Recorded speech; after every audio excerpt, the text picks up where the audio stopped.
Welcome to another day of positivity. Today we wanted to talk about the attitude of gratitude. Honestly, people that are in a state of gratefulness, it's brought down in the medical science. Thousands of hormones, positive hormones and genes are turned on. And the Ramban teaches us that the attitude of gratitude, there's no limit to it. That's what we started off our podcast with, that this attitude of gratitude is appropriate to an unlimited amount. To thank God and appreciate the smallest miracles and not take anything for granted, even the miracle of breath. Like we said, the deeper meaning of the last passage in Tehillim, Psalms, is Kol HaNeshama Ta'alel, thank God even for each breath. So Rabbi Avigdor Miller brings a fascinating idea on Passover that you could share with all your guests at the Seder from the altar of SLOBADKA, my true greatest hero.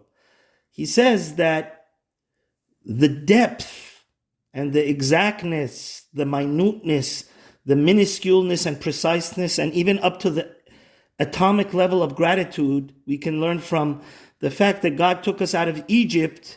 It says a few times in the Torah, in the spring, Bechodesh HaAviv.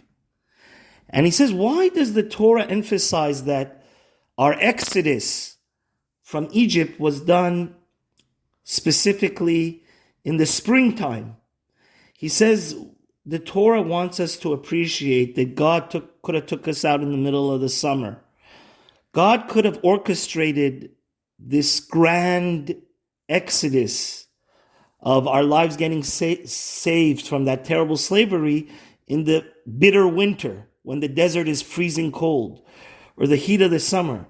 But God is so kind to us that not only did He take us out of Egypt, but we have such a loving, caring Father that He took us out in the most marvelous and magnificent and appropriate and comfortable time of the year, which is the spring. So from here, the altar of SLOBADKA learns that in life, when we thank God, you shouldn't only thank God, for example, that you have a car, but you should thank God that it's, keyless entry, or if you have an electronic vehicle. Or Rabbi Yecheskel Levenstein says a beautiful thing. In benching, when we say Birkat HaMazon, we thank God, Bechen Bechesed Berachamim. What does it mean we thank God? We thank God that the food looks beautiful. Also, not only that we have food, but the look looks beautiful also.